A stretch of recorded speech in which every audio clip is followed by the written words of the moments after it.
Hey guys, I'm here with Reckless in his home country. Now Reckless,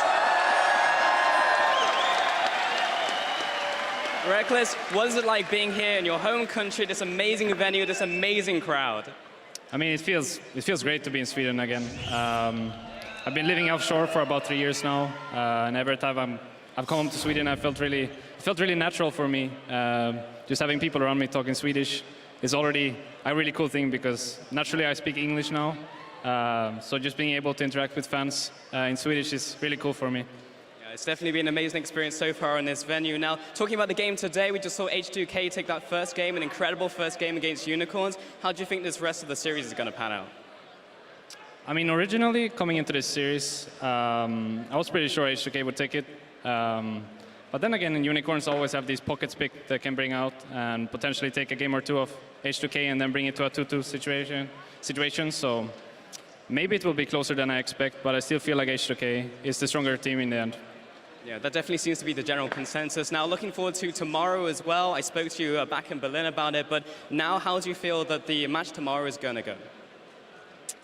I think a lot of people expect this game to be a lot more one-sided than I feel. After all, people can say we're 21-0, but I still feel like we're just 2-0 against Origin, basically. And both of those games were actually close, so I think there's quite a big chance, actually, of them taking games of us. So I would expect it to be kind of close, actually, and I think we have a good chance of winning the series, but we will have to play our best game. Playing the best game, staying humble, I like it. Thank you very much for taking this time to talk to me, Reckless. We're going to send it to the caster desk to get this game underway. Thank you very much, Pulse and Reckless. Very much looking forward to the final tomorrow. See how they handle themselves against Origin. We're back to today's match, though. H2K and Unicorns of Love, they're going to swap sides in the Rift. UOL on the blue side. I think they looked better in that game than we've seen in most recent weeks. Admittedly, we didn't see a lot from them in the semifinals. True. Went to an old style of team composition, and I think they punished H2K's greed, which is something, again, we're seeing some growth from UOL. I think H2K let Unicorns of Love look good, because if you lose 2 towers in an early game lane swap, you get this far behind, and you make these moves, you should be out of the game. But H2K, they made these sloppy mistakes where they wanted too much at the same time. We called it greed, and honestly, reflected in a couple of Barons as well, but at least they were making good early game moves. H2K drafted very heavy magic damage composition, relied incredibly hard on relatively obvious picks, but they fell behind in the early to mid game. So we'll need to see if they can get some more presence there, especially with Horo. We're swapping sides. Hopefully he can get an Elise picks and the like and get some more pressure in the early game. Sadly, do think for him that Elise will be banned from H2K on purple side. Really though, that jungle matchup is a key thing because a lot of people talked about Lulex versus Horo coming into this. People gave it to Horo, said he's going to be the better jungler. That's the way in for Unicorns.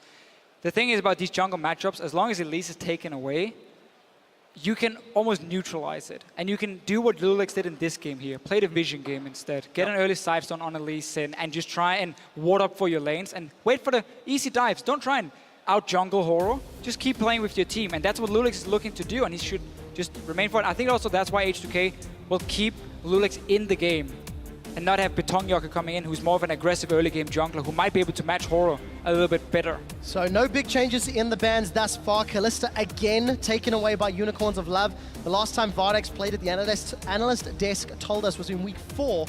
And it's quite an interesting dynamic that he's still not put in the hours in the play to learn it for whatever reason. For H2K, they're discussing their next ban, but we should expect it to go Power of Evil if they're going to stick to the same strats. So let's just talk about how big of a problem it is that you cannot play Kalista in this meta, because it means in the pick and ban phase, what teams used to do was they would say, we're not going to ban Sivir, we're not going to ban Kalista, we're going to trade it. So you get one, we get one, we're all happy.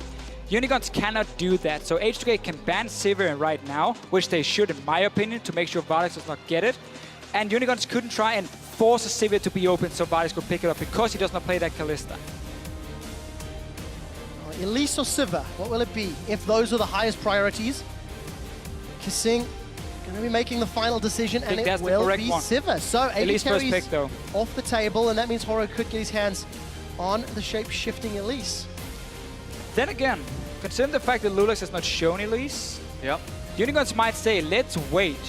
It's risky. It's risky. It is very risky. They did it against Fnatic in game 1, but that was game 1. They'd already lost one game. So But if they want to wait, what are they waiting for? What did they want to secure here that is so shared between these champions pools and its top priority? The only pick for me that would spring to mind here, if I was watching blank names, would be an Azir pick with Victor out. But neither side has really shown any preference towards the champion, hasn't seen that much love recently. We have, a shared Shen, but Chachi seemed to just want to play Nautilus top lane.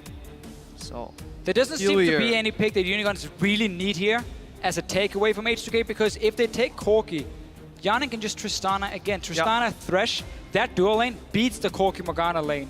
Morgana's banned away this time, but H2K can run exactly the same setup, so Thresh is not contested from Unicorns, and at least they're basically saying, Lulex, can you play it? Otherwise, we're going to get it in the next rotation. Just an unnecessary risk, honestly. Talk about that Azir, just very quickly, Crepo. Neither mid laners played Azir in the summer split. Not expected to see him. Ryu's got a very wide champion pool. He's shown that he pulls out whatever works in the circumstances, but he likes playing as assassins.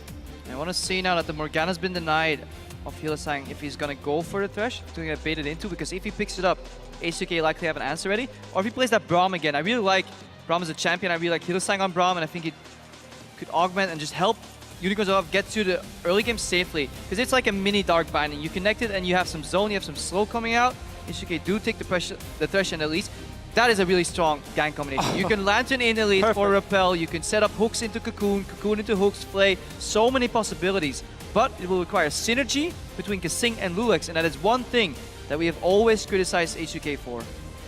It is still, though, such a good combo, and the fact you take away Elise from Horo, so technically it is Corki first pick, did absolutely nothing for Unicorns of Love, because Vardax is just looking to play that Tristana anyway and get the same setup, so now you have a mass amount of pick potential with Elise, Thresh together. A combo a lot of people would say is one of the strongest you can have in the game right now. What it did do for the Unicorns of Love is get a comfort pick on arguably one of their weaker members on Vardax and counter pick potential, but we saw last week, Unicorns of Love had plenty of counter pick potential and never made it count. So they need to make sure that this Evelynn jungle can add enough pressure and unpredictability, because you said what you could do is play the vision game. Well, you can't play the vision game, obviously, against Evelynn. That might just be the approach that Horo wants to take to win out this early game. I think it's a bit of a stretch, but maybe. Yeah, the concern is, again, Elise is such a good duelist. She can invade into that jungle, place the depots at the camps, and start at least remove some of the options of where Evelynn can be, and then you start predicting with where didn't we spot her? She wasn't on the bottom side or bottom side for the last 1 minute. She has to be top side. Watch out. But what Unicorns did is they say, okay, we need to take a very, very strong mid game. Evelynn flank with a Shen ulti is a fantastic combo to start the fights and reach the backline in that case, because you get the Evelynn flank. And again, the Corki, it's very mid-game focused. They can go Syndra in the mid lane one more time as well. Yeah, definitely want to see more aggression coming out of Power of Evil here. Not the pick that leans back, not the Orianna of Swords that just waits for these items to scale up. It's going to be too risky if they go for that. Engage coming out of Hylissang potentially here, though, so that's could be an opening, but just, again, very explosive mid-game focused. It is what we like to see from him. When he can set up the kills, when he can set up the picks, he did it on Morgana. It now got banned away by H2K. You mentioned Braum before, how he's a great Braum player, it's a great champion, but the playstyle of Unicorns often need him to be the big carry. Shen support. Shen support. So, Gangplank top, Shen support. Okay, it was just a matter of time before we saw that Gangplank top in the UOL CS. It's such a strong pick. Been like a sleeper OP, honestly. Yeah, and this changes everything. While we were saying very mid-game focused, Gangplank scales incredibly well into the late game. Pop a couple of barrels down in those fights, get some massive AoE going, that's fine for the late game. Then you can go late game with Orianna, and you can kind of patch up your early mid game, just having a global on your support. But we need to see if Unicorns of Love can show the same resistance against the tower pushes and sieges from H2K, and the picks coming out of Elise, Cocoon, Kasing with the Thresh Hook, and just Gnar roaming the fights and getting those early dragons as well. So if Unicorns can survive the early to mid game, might see a great game here. I think it's a big if as well, because Vizichachi's been traditionally a tank player and has not really played a lot of carry-based champions. You look down his most played, and it's all frontliners. H2K will lock in Ahri once again for Ryu. It is his current preferred champion, as he's played it in the majority of his matches in recent weeks. Yeah, if it ain't broke, don't fix it. Yeah, if Brawley threw a proper tantrum in between the games and told them, hey guys, start of the game was fine, mid-game was sloppy, we talked about this before, this is how you bait a dragon, this is how you bait a baron, this is how you close out a game. Then H2K will be in prime position, because I really like this lineup that they've drafted together. It fits H2K so much when it comes to this mid-game spike they like to use. It allows Ryu to be aggressive, strong 2v2 bottom lane as well for Yana and Kasing. But on the side of Unicorns, the fact they finally show a physical damage dealer in the top lane suddenly means they're not stacking heavy magic damage like we saw in the last game. They have the Corki, obviously adding 50-50, and then Gangplank with the AD up top here. Trinity Force into Infinity Edge. If you stand on that barrel leg game as an AD carry, it hurts. So far, Power Wheel has yet to change his Ignite into a Cleanse.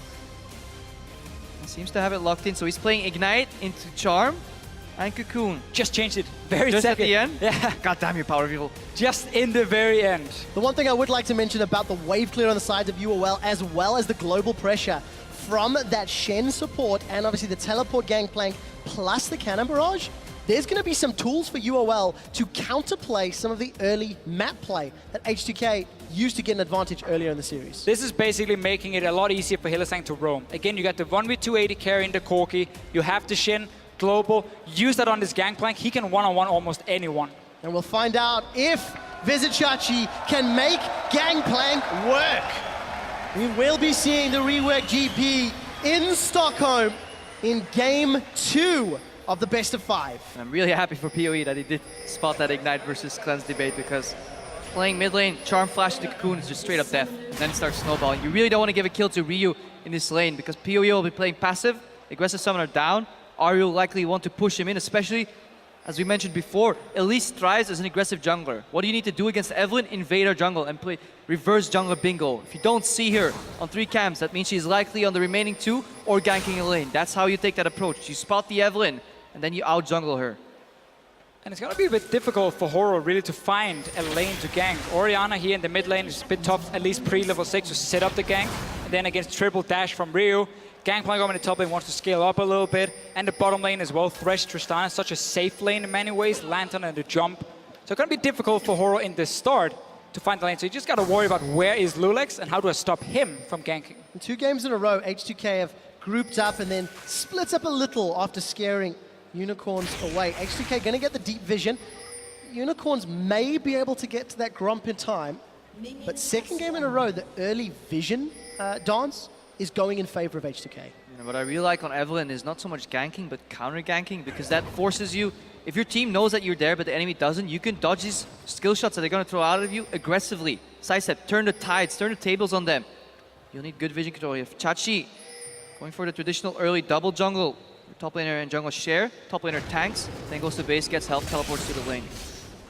What you're going to see here from Chachi is first he hits the minion, procs his passive, then he shoots the barrel or hits the barrel. That resets his passive so he can now proc it one more time, and it does a lot of damage. Look for that when he's trading in lane as well. Like the perfect dream for Gangplank in a one-on-one trade is you hit them first, proc your passive, you shoot that barrel next, and get a second hit of passive, speeds you up, slows them down, and does a ton of damage. Yeah, and this 2-man early jungle start definitely helps Evelynn more than Elise, because Elise traditionally is a very well-sustained jungle on her own. Evelynn is known for going incredibly low on that 3rd and 4th camp, so we'll need to see even more unpredictability from Horror here, as he'll be high HP after a couple of camps.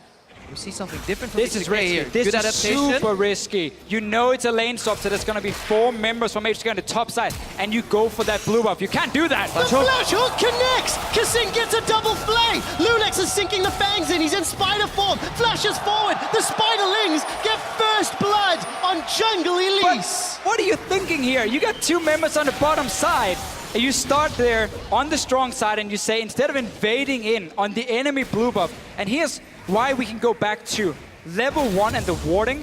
Unicorns of Love had 0 vision in the jungle of H2K, so they didn't know where Elise and Gnar were starting. They didn't know if they could invade in and take that blue buff after taking their own red and just stay on the bottom side of the map. Instead, they went for the greedy play, punished. And this is incredibly greedy from Unicorns of Love, especially if you consider that Farex and Hylissang did Crux together, and then Hylissang did not move in the enemy jungle to spot what cams were still up. He didn't provide vision for his team, and they got punished for it. Really poor mistake. This is entry-level lane swap knowledge that you should have had in playoffs already, and it can cost you the game. Round 2 in the best of 5, and H2K find a way to get an early lead, 1,000 gold advantage. thanks to the kill and the farm. There's already tower pressure up top, and Hylissang is babysitting Chachi, while we see Vardex facing off against Odoamne down bottom. And now once again, we get to see one big mistake in the swap that will snowball into more mistakes coming in or more problems for Unicorns, because now you have Vardex on his own in the bottom lane, H2K instantly spotted, and what do? Well, Odoamne just TPs down and he gets a one-on-one lane. He's even ahead in experience before Vardex picks up this wave. At the same time, the Gangplank Shen combo are too weak to stop this 2v2 push, so you're not winning anywhere on the map right now. Yeah, Chachi's trying to set up this barrel combo, but H2K is just simply once that HP of that barrel takes down to 1, immediately clear it, remove the aggressive potential, and then Chachi is stuck under that tower. That desperately just trying to even up with Odoamne, but Odoamne had a safe base. He knew Evelyn could potentially gank him, so all this information, again, gained by H2K, and this time they're using it efficiently as well. And it's very difficult for Gangplank in the early game to get that one barrel hit, because again, it takes down very slow. You need level 7 to get the tick further, and then level 13 to get the last one. That's what you want to do though. Hide them in the bushes, use them to activate the second one coming in. Now Horo is Both showing junglers up. are here though. Counter gang incoming. Cocoon hits point blank! 2 kills to H2K total. Everything is going wrong for the Unicorns of Love right now. And this is the same repetition that we saw last game. Unicorns are forced in predictable plays by H2K and eventually punished. It took H2K an entire game to do it last game. This time, they realized it earlier. Lantern comes down, saves Lulex. They know Evelyn is likely to go top. Why? Because she can't go mid, she can't go bottom. Lulex simply waiting in that bush, and they're good Cocoon. Suddenly, he's playing very well this series so far, and honestly, we asked about Horo versus Lulex, and Lulex is coming out on top. And once you make that mistake at level 1, where you invade into that blue buff, you die for it, you gotta very quickly realize, okay, how can we try and at least even something out? Unicorns decided to say, let's leave Vardex on his own, give him an XP advantage, and then like we go top and we defend the Gangplank. We try and invest farm onto Gangplank early. But that is once again just in favor of H2K, because their 2v2 is stronger. They now gets the one-on-one lane very early on in the swap. I would honestly love them to say, you know what, we just gotta try and fast push this bot lane tower to get something and give the wave over to Gangplank. Because now they're just giving H2K everything. And something very often missed in Champs League, the way the early game plays out, is just counting how many lanes of yours are pushing. You have the mid lane putting pressure, you have bot lane putting pressure. Odoamne is 1v1 putting pressure in the bot lane. That means it's so easy for H2K to play the game, because everybody that has a defensive mindset will change their movement pattern if they go for a gank, especially when they're pushed in. It becomes so obvious, and it just telegraphs every single aggressive move. And this is heaven for Elise. You are so strong in one-on-ones, your lanes are winning and pushing, so you can now get early vision. Look at Lulex here, double green ward and a pink. Into the jungle of Unicorns of Love, place them near the camp so you can spot that Evelyn, and suddenly you get so much information for your team. And I think we have to revisit the story of Lulex, the man who has a substitute here in Stockholm, who was replaced by Beton Yoka in the quarterfinals to help pick up a win. This is a guy who's now starting to step up and not making the same mistakes that we saw in the semifinals. But really, this is about the lane swaps, because H2K again is winning it. They did the last game, gave them a big advantage early. They're doing the same here now, and this time it's even bigger. On the same token, H2K played the lane swaps against Origin and went even, at least for the first few minutes. It's not gonna work. Ramble back. Oof. Not gonna have any crushed hearts and broken dreams there today. Almost killed by the buff. We do see Hylissang gonna find Lulex. This is the jungle Elise we talked about. Connects to the Cocoon. All of the pressure from Lulex means Chachi is left alone against Hyanin and Kasing, and now this inner turret at 7 minutes is being pressured. The Unicorns of Love are being pinned down by H2K in the top lane, in the mid lane, in the bot lane. They're desperately trying to find an opening, but every time their roaming support, their roaming jungler will be found out. I mean, Horo's struggling with the red buff right now. How, let alone how is he going to take on H2K? Now Ryu, once he hits level 6-7, he can push in mid and add more pressure to the tier 2 tower in top, tier 1 tower in bot. We can see dives coming out, so much options for H2K. And so little for Unicorns of Love. And look, Lulex and Ryu now still in the jungle, using those wards that we talked about a little earlier to maintain control against Unicorns of Love, who find themselves nearly 2,000 gold down. They've lost a tower, they're losing in CS and a few of their carry rolls. And honestly, the kill credits to Lulex is helping out, working towards that symbol. What I like here is that H2K is not going for the traditional mistake, in my opinion, which is if you control the map so much, get a dragon. I really like that they keep up the pressure and just keep suffocating Unicorns of Love, making them very predictable, and then eventually they can get that dragon. But it doesn't have to be now, it can be 5 or even 10 minutes from now, because they're winning the early game so hard, consistently sieging, adding more global gold to just win those early game even harder. Yeah, we tend to see teams only favor very early dragons if it's one, completely for free and there's nothing else to take, or if you want to use that fast 5 dragons because you get heavily outscaled, so you need some other way of at least forcing team fights when it comes mid-game where you should have your spike. But H2K with this Tristana pick is okay late game. Obviously Unicorns, very good scaling with Gangplank and Orianna. Getting there though is going to be so problematic because H2K can just keep fast pushing towers. You got a BF sword and a pickaxe on your first back as an AD carry. I mean, can you ask for more? That was about 1.5 waves worth of minions, and Hyunan's taken 65% of that tower's HP down. We've spent so much time talking about the side lanes. We've not mentioned Power of Evil or Ryu a whole lot. PoE is being pushed in, but I want to watch his itemization because his Orianna builds have been discussed at length over the last few weeks. So currently looking towards that Athenes. Here we see Lulex spot horror again, red buff applied, zone him out. If he walks back in, he's probably having backup. So again, predictable gameplay. Lulex hasn't even touched his own jungle quite a while. He's just constantly living in a jungle of Unicorns of Love, putting pressure. And I just can't wait, or I just hope that Rio will start rotating to the jungle, roaming a little bit more because he's playing wave clear versus wave clear mid. He should free him up as a resource, as he's doing now. And he's waiting for those picks in those side lane brushes. The key thing for Ryu though in this wave clear versus wave clear is the fact that because Lulex is nearby, because Kassin can roam so easily, it's very easy for Ryu once the wave is shoved to just walk down the river and apply pressure that way. Power Evil has to run down to his own tier 2 tower near that pink ward to see at the Raptors, being like, okay, I can never face check anything because they can be Elise, Thresh, Ahri, Charm, Cocoon, whatever it is, it's gonna kill me, or at least force my cleanse, we can say in this case. Top lane though, Chachi is now in a standard lane. He got a lot of farm in the swap. Now look how again he's placing in the barrel very defensively, so then he can activate the second one and he can instantly kill it by shooting the first one, like you see right there. Didn't manage to chain it all the way through to Odo Amne.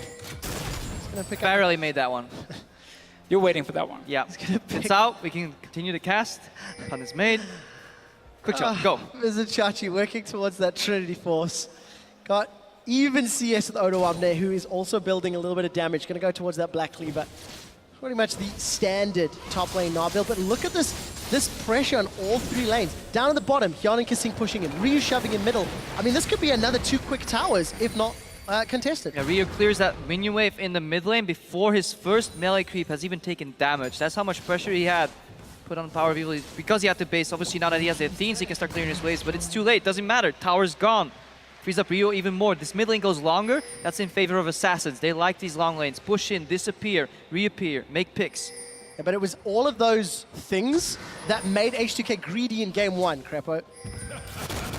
We all talked about it. Here's the Cannon Barrage. Lulex is in a little bit of trouble. Stand United. Oro's going to have the Stand United. Flashes in. The Charm connects instantly, so the Dash Taunt does not come out. Lulex is going to find himself in front of a Pirate. Going to eat himself a barrel before rappelling up in the air. What goes up must come down before it gets taken down. Kill to UOL. UOL really don't like spiders.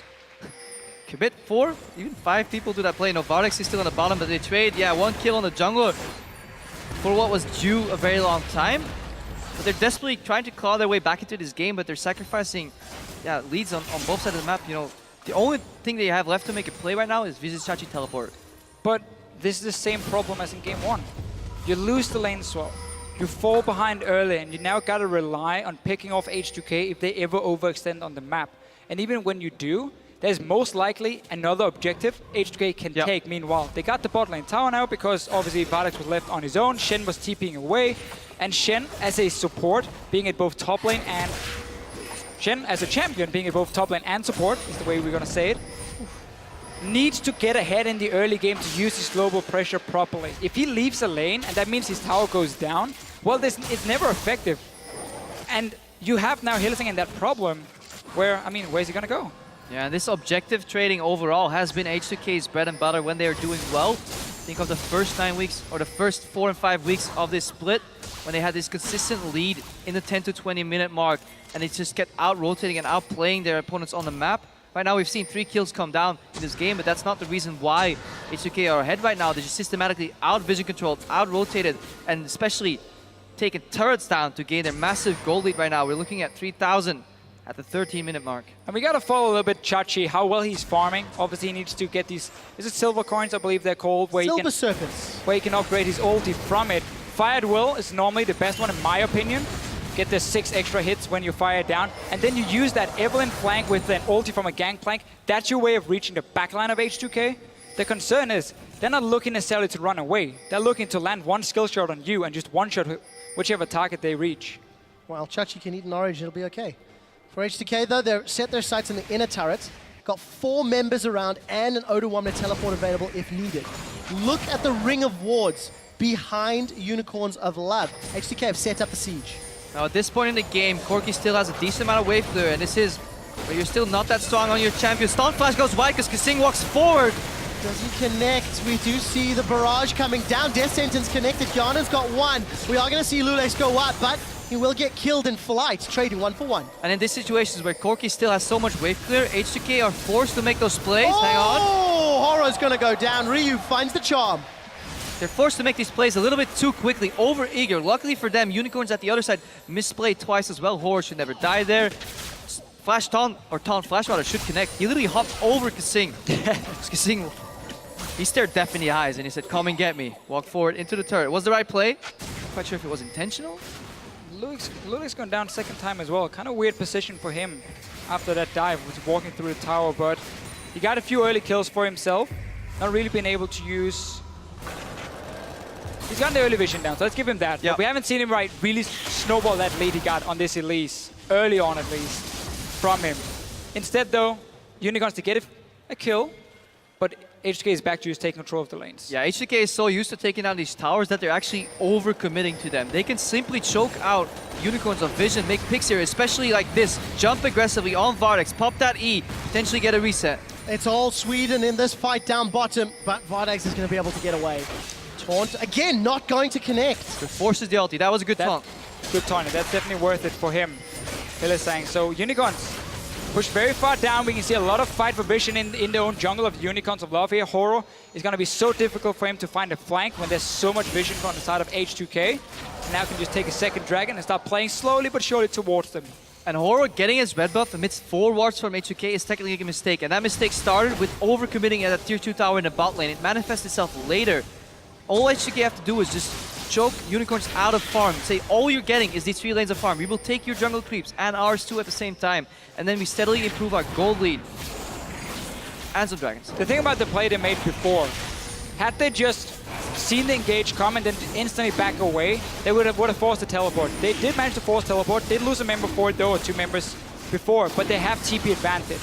So that is an opening for you now. But if you are H2K, you technically can just keep putting pressure on all 3 lanes and wait for Baron to spawn. And then start playing around that one and force a fight against Unicorns of Love. Especially when you have a dragon lead, a tower lead, a gold lead, a kill lead.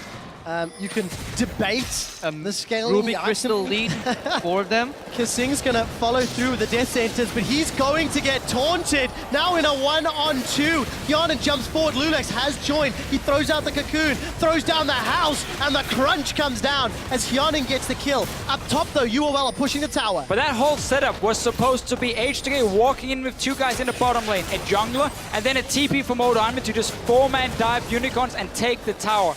Instead, Kasing walks a little bit too far, again, very, very quick with the plays H2K are making, gets punished, dies for it, they lose a top tower, and once again, Unicorns slowly but surely get more and more gold in this game and sneak their way back. Yeah, sneaking their way back, especially with that double Triforce now finished, so they have a mid-game Band-Aid put on their problems right now. Vardex, he did good job there, Valkyrie mid-Cocoon. Eventually negating that card control. He wants that farm though. Flash Cocoon! The Flash Cocoon connects, but Vardex channels the Valkyrie. Hyanan again aggressively goes forward. That's not the direction you want to go. Vardex stays alive. Lulex is trying to retreat, and Horo not going to chase him down. This is not the gank you're looking for, H2K. Just simply play with these jungle creeps and those minions. Just accrue a gold advantage that way. Don't go for these dives over and over and over.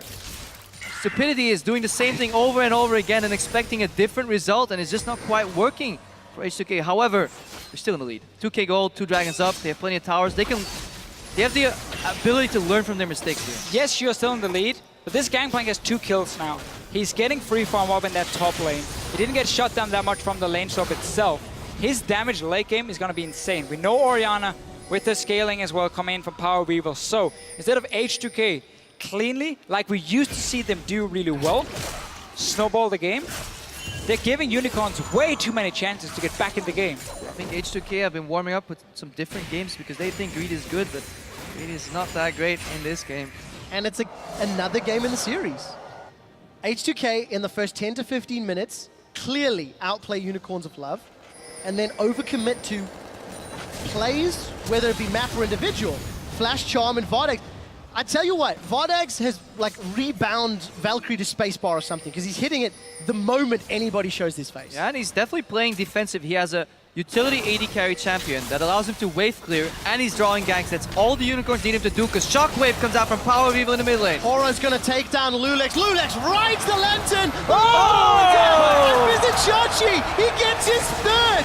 Throws down the cannons, the barrels, the fire, the trial by fire! Kasing's gonna get the heal. Yonan's got no flash. It's K! Chachi is gonna eat an orange. It's K! He's got another one! That's 4 kills for Vizichachi's gangplank, and he's not done. Looking for more. Hylissang flashes over the wall. We did see a kill credit secured by Hyanan. Hylissang wants to run Hyanan down. H on H. The torn gonna go wide. That was a sick move by Hyanan. He knew Hylissang was cutting him off in the back, so he just got a simple reset on that jump after killing somebody. Taunt dragged him back, but there was a wall in between. Hylissang almost got the better of that one, but he just got outplayed, and Hyanan, he'll have to carry this game. 3-1 and 2 right now. Oldawamne wants to fight. Taunt. I think he's in trouble. I think that was a little bit too much. Flashed away, a few more seconds, still charging. One more hit. There we go. Power of evil. How would we describe this action from Oldawamne? There's a word for this somewhere. Greed, yes, exactly. H2K. Have you said that before today? I think we may have mentioned it once or twice. We're going full solo queue in many ways when it comes to how H2K plans to play out the leads they get so well from these lane swaps in the early game. They have like this beautiful macro play. Again, we're standing there being like, good rotations, we love it. And then we're like, okay, let's just randomly fight everywhere, flash forward for anything, and never calculate what exactly is going on. And Unicorns are still behind, but they're still getting gold on very, very important members. Now this time it makes me wonder why Hyanan opts for the static shift. I really think, hang on, don't die now. I'm making a point here, Hyanan. That Phantom Dancer would have been his best second item, because he really doesn't need to get that early Lost Whisper, because 1, he's so far ahead, and 2, there's very little tank itemization on the side of the Unicorns. I would have loved to see a Phantom Dancer just hyper scale into the late game with that Tristana. Here's one of the moments though where Gangplank really can shine as well. When it comes to sieging a tower, the zone control he offers with the barrels is so important. Have again the one barrel at you, and then chain it into the next one very quickly. You slow people down, and then you have this mass amount of dive coming in from Unicorn. Yeah, and you've also got to remember Orianna does exactly the same thing. Put the ball down. You got to worry about the balls, the barrels, the bombs, the explosions. Lulex, you should not be here. Gonna get repelled up in the air, but he's in the middle of the entire Unicorns team. Chachi finds a 5th kill. And after we praised Lulex's early game, he gets caught out of position multiple times. Mostly because they're not working together. We see Lux on his own, Kasing on his own. They're not moving together, where they're so lethal. Support and jungle should be twins at this point in the game. They should be moving in unison, trying to make those picks. Ryu is not cleaning out the wave, but Unicorns of Love, they won't have it. That, and also Unicorns have control of the map right now. Ryu's going in though. Oh, he's gonna find Hylissang. The shockwave is gonna pull him backwards. Ryu's gonna flash away. It was only Kasing that was caught. They've got themselves a support. We did hear Cannon Barrage being fired. H2K get one back. Well, we could just see how hard it was for H2K to start a fight. They had to send in Ryu first, like dashing forward, being like, okay, we need to connect the charm to start anything. They haven't been using that early lead to get the vision control, the map control, so they can't just easily flank around, because they've allowed Unicorns again back in the game. Mid tower goes down. You want 3 dragons? Not gonna happen, because next one here is on Unicorns. And going back to picks and bans, we talked about how the same bans would just neutralize Unicorns of Love, how H2K could stick to that plan Fnatic had. But now Vizichachi is showing the Gangplank. He can play that champion. Yes, he struggled a bit in the early game, but he's 5-0 right now. Let's watch that again. Ryu is forced to go in. No charms because he used it. Disengage or counter engage from Hylissang. Almost that shockwave was enough to take Ryu. But then the zone control from that ulti takes Kasing down. Barely not. But overall, these fights are so forced from H2K, and there's very easy answers from the Unicorns. You're charging at me, I will taunt you. blow him up. If it's Gangplank, Orianna, anybody can deal damage at this point. Put down a barrel, put down a shockwave, suddenly you cannot move through it. You cannot go through the barrels of a late game Gangplank once he gets that infinity. Aggressive jump here from Yarn though. Oh, Power of Evil's in a little bit of trouble. The charge is going to go off. It is Yarn that gets the kill. Defensive flash from Hylissang. He will follow suit. This happens every time though. We sit here, we talk about how Unicorns are slowly getting back in the game, H2K struggling to start team fights, and then randomly they get a pick on Power of Evil in the mid lane. Now we go Baron. Who do you want your 5 kills on, Tristana or Gangplank? Interesting adaptation though. Depends who's catching who, honestly, here. But Yarn, he's going for a Bilgewater Cutlass. He's going to fight the Bilgewater Bandit with his own Cutlass. Because he speed up so far and he doesn't need the armor shred, so he's just going to get a Borg to stay sustained in these fights and just keep walking forward. You know, deny the poke and the zone control. If he ever gets hit by a barrel, he can lifesteal up. Right now, we see Odawa in the zone. They're not ready. Baron's down to 2. Should be able to finish this Baron instead of fighting. Well, the barrage is going down. Yarnan's in trouble. He's Baron's actually going to secure the Baron. There's a Chachi gets caught by a Cocoon. Going to flash away defensively. Summon a heal. Used there by Vardax. Vardax looking for more. Stand United is being channeled. Going to deliver Hylissang. Kasing is so much bait. He's pulled all of Unicorns towards him. Baron secured by H2K. The cost was only 1 so far. And no minion waves pushing just yet, except for the mid lane here for UOL. They got some of them coming in. They want to get at least a mid tower as well, but it's the same setup. Power Weaver gets caught in the mid lane. H2K instantly reacts going to the Baron, and despite them having some poor plays for the last 10 minutes, they still managed to get that crucial objective. Oh, Odoamne is caught out. The taunt lands. Hylissang finds it this time round. Reader's flanking though, bottom right of your screen. He's already killed Horo, and he's killed Hylissang. So quick, we didn't catch it. Power of Evil's going to challenge Shockwave. It means nothing. H2K want that ticket. And at 25 minutes, they've got themselves a 4,000 gold lead. And the point I was about to make is how can H2K siege into these barrels, into the Corki Wave, into the potential Shockwave. But now that all 3 of them have dropped, Inhibitor is right for the taking. H2K can push home this lead, get a Baron, get an Inhibitor, and suddenly the map opens up. They only have a couple of seconds left though before Horo and Hylissang are respawning. See if they can get the inhib. I think they're going to get this. Garnden though took so much damage from that powder kick. There's a Chachi's cannon barrage will be up in a few seconds. Yeah, imagine if the Unicorns were just a little bit more patient. Said, okay, that's the damage we have. Add an Orianna to that. They will never get this tower. However, they greed a little bit, just as we're used to in this series by now, and they lose their inhibitor turret. Another one connecting them for Chachi, and now he can chase. Another spider bites the dust. Chachi's going to look for more. Parley does not crit, and Lulix gets away at the cost of his flash. And I think it's happened now for Gangplank. Again, we mentioned this a little bit earlier. Let's talk about after the replay, because Odoamne goes down first, couldn't even pop the Mega Knight, but Ryu is flanking down bottom here. Beautiful setup from him, and now he can finally get into the back line. He doesn't have to dodge the ball or the barrels or anything. They get the kills they want. I just want to see what happens if H2K tried to siege against his double zone control from these barrels and the ball, and they can somehow make that work. You know, pop Orianna ulti into a barrel explosion. That is enough. No AD carry can itemize against that. No amount of sustain can itemize against that, because you will literally be blown up to smithereens before it even matters. All H2K is waiting for is the TP to be ready for Odoamne, and then they can say, okay, we know your team fight right now is going to be insane with the damage coming in, so we're going to split up instead. They're going for Lulix, though. Yeah, we did see Death's Daughter fired onto H2K to defend the blue buff. Who's going to get the final hit? It looks like it was secured away there. Chachi got it. Chachi, in fact. I saw the smite going down. Isn't going to be enough. H2K still using the last remnants of Baron, but they've got an inhibitor to take out. Chachi also delays his Infinity Edge because he wanted some power right now. Once H2K picked up that Baron and went for Brutalizer, he really needs Infinity Edge as fast as possible. It's such a massive spike for him because, again, when you crit on the barrels, it will crit the AoE damage. And then the good old crit plank is back, just even more deadly.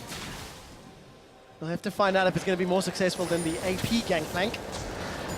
Which lost and did nothing, so I think so. Ago, but we're hitting that 30-minute point where that version got enabled. Chachi 501, he already upgraded his ultimate once. Close to a second upgrade, farming exceptionally well with those powder kegs. And he hit that very big spike on Gangplank. Level 13, your barrel, the charge time when it goes down of how quick you can shoot it is now down to 0.5 seconds with ticking down. So you can put it, get into max range, then to shoot it and explode it. So now it becomes extremely difficult to clear the barrels out if you are H2K because they take down so fast, and if you get too close, oh.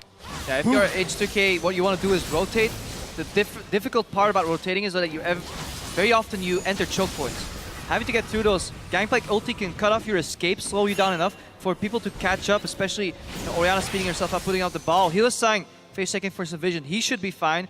So having control of this choke point is definitely what H2K will need to watch for. How do you beat that? Generally just by split pushing, putting deep vision, and using that Gnar to your advantage. You know, allow Odoamne to put pressure, and then use that teleport that we talked about earlier. H2K's vision's been pretty good this game. You can see on the minimap they have relatively deep wards towards the top half of the map, where Odoamne spent a lot of his time. And in the previous game as well, they also put a lot of wards down, but they don't always make use of those wards. So what H2K is trying to do right now is like fake the solo push with Hyun and have Ryu linger around. Sadly for him, he was standing on a ward. They realize this, so they peel back and they start setting up for this dragon. But teleport comes in from Chachi though. Vintage is completed for him, so he's a massive Gangplank right now. Salty. If he connects a crit with that barrel onto Yanan, he's basically out of the fight, but we can see how H2K is saying, we don't want to risk that 5-on-5 team fight, so we're going to 1-3-1 split instead, trying to also fight out of the jungle, get away from these choke points you mentioned before. This was a very quick dragon though, and they got TP as well, so very key for their 1-3-1 setup coming in. 30 minutes into the game, and Chachi upgraded his Cannon Barrage a second time. Fire at will.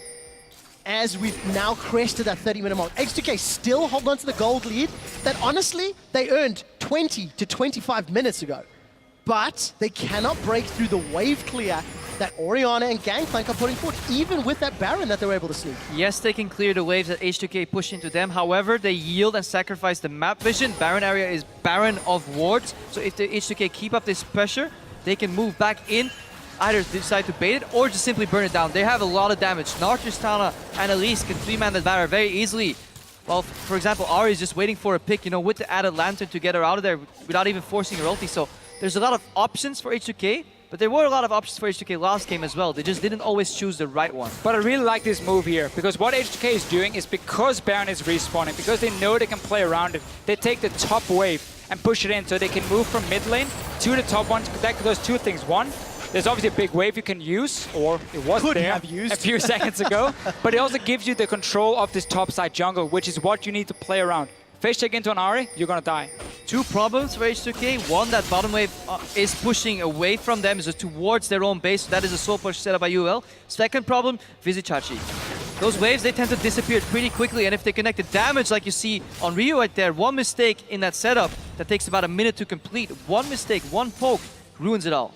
And I wondered how Chachi was going to perform on the Pirate. The answer is exceptional. Yana's got caught by the shockwave. The fire at will, Death's Daughter will not be enough to kill him because Kasing is there with the Lantern of Life. Now he does escape, but this gives a window of probably approximately 30 seconds for Unicorns of Left to force something. They use GP ulti, they use Power of Evil's Shockwave. Are they going to commit to this Baron, and can Ryu get the flank off? Well, Ryu's going to look for him. Chachi's in trouble. Oranges are good, but they're not that good. Barrel's going to pop out of his powder keg, and Baron even going to give one more shot into Ryu.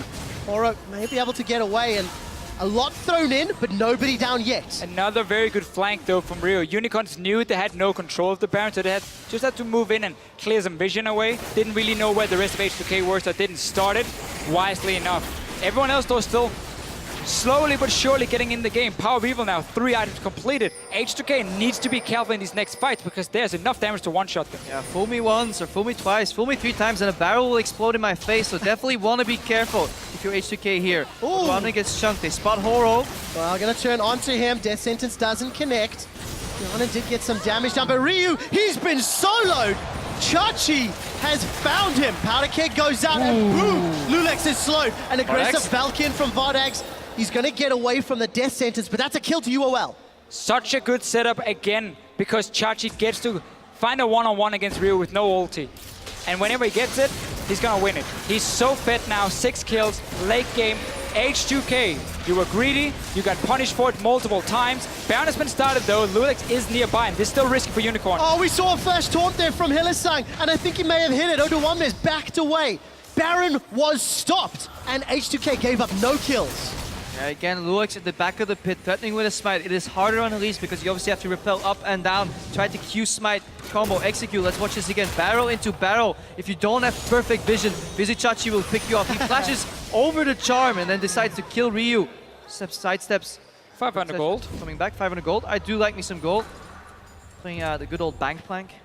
Go to GP10 items. Don't need that. Just get the shutdowns instead. And we have one of these games now where Unicorns as a team, like this is where they really shine. A game where Vardex is on the more defensive, the wave player duty on the Corki, and he's not going to be the main carry at all. Because look at his items again, he's pretty far behind. But because you have Chachi and Power Weaver leading the charge, they are the ones who will win the game for you. They are also the star players on this team when it comes to carrying. I'm going to add, it's more than pretty far to Fischer, because if you look at the gold difference between Vardex and Hyanin, it's 3,000 gold that Hyanin has extra. You always have to see why these things happen, and that's pretty much almost the difference between H2K and UOL, is because UOL use him as a wave clearing resource where they need him. They funnel all their side lane farm to their carries, visit Chachi and Power Reveal to say, okay, we can win this fight on two-man carries, and that's definitely true right now. All they need is Vardex to, you know, clean up the Valkyrie aggressively. He is the steelback of this lineup right now. And they can, you know, Unicorns are playing so confidently. They're in H2K's side of the map. What will it cost them? They seem to be committed to this. Inner turret's been secured, while it looks like H2K are going for the Baron. They are onto the inhibitor turret. Baron will be called. Empowered recalls, 4 seconds to get back. Inhibitor turret is down. Unicorns of Love will be getting super minions in the bottom lane, but they know their opponents will be here quickly. That was a conscious decision from UOL. UOL didn't want to try and dance around the Baron any longer, didn't want to risk walking into H2K. So they get the bot lane inhibitor, which normally would mean a lot if Baron is still alive, because you want the super on the bottom side. But H2K now is the chance to push. And the wave this on is going to mean a lot less for Unicorns with Baron finished. Face check here from Kasing, because they want to get to the Dragon. Just down immediately, and this Kasing in his feature, he said, yeah, well, he was saying he made that mistake. He face checked very predictably. Well, takes one to no one. Kasing goes down 5 against 4 for this fourth dragon right now. 5th. Map is hard. It will be the 5th in total, but if H2K secure, it'll be their 4th dragon, which puts a 6-minute timer on Aspect. H2K have got their 2nd Baron of the game already. Dragon's being focused down, 2,000 HP, gonna get chunked out. It's secured by H2K, but how many will they lose? Horo is gonna be able to take one before going down himself. A messy fight, 1 for 2 thus far. Ryu is going to get himself a double kill. Power of Evil and Chachi moving away! Ryu gets blown up! Power of Evil once more. He's looking for Hyanin. Can he cut him off? Hyanin's got some life steal. There's a teleport now coming in from Odo Amne. And I think Power of Evil's going to get run down. Odo's going to get the Chachi's hyper. on his way, but He's going to get that kill. So, messy fight to end it all. oh, I'm never a fan of seeing my AD carry Valk into the enemy team to try and clean it up. Had he stayed with Chachi and Power of Evil in the back line here for Unicorns of Love, they could potentially have turned it around after that crit. But H2K, 4 versus 5, take the dragon, get the kills. Odan is back and he's hitting the inhibitor. The biggest problem for the Unicorns is, yes, they get a pick, but well, who do you take away?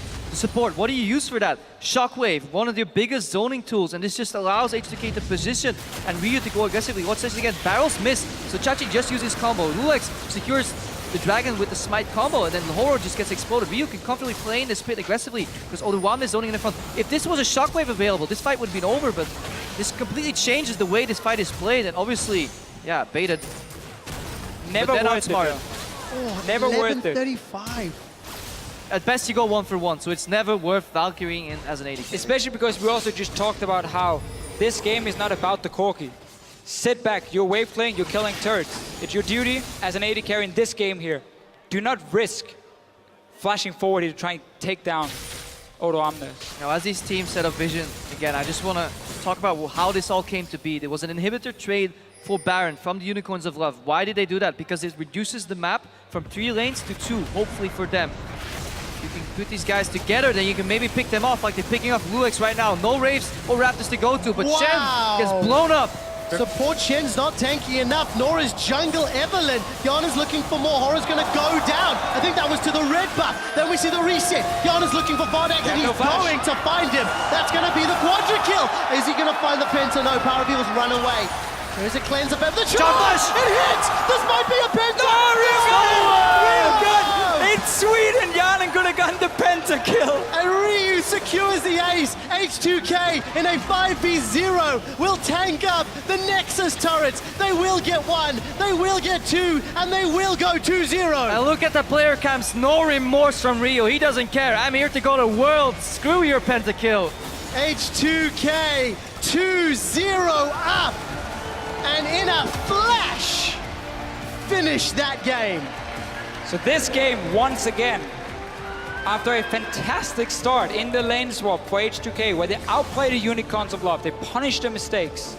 We see the same thing. Yeah. Greed. They give away too many kills. Chacha and Gangplank, he got 7 kills, 300 CS. Getting closer and closer to a full item, and we saw his damage, like 1,000 crits with the barrel. And it seems whenever these teams get ahead, whether it's raw gold numbers or just pressure, they make the same mistake. Unicorns, they had complete control of the game all of a sudden. They could just go back, wait for the Baron buff to wear off, use the fact that they can annihilate sieging easily, especially once the map gets reduced to 2 lanes. What do? They commit for a full pick on a support, and then they take a fight where the Corki Valkyries in aggressively. So whoever team gets out on top decides to make very greedy, overreaching mistakes, and we'll have to see if that happens in Game 3 again, because it's exciting, it's a lot of action, but it's not the greatest League of Legends. Yeah, but it can't happen for Unicorns of Love. They have no more room for error.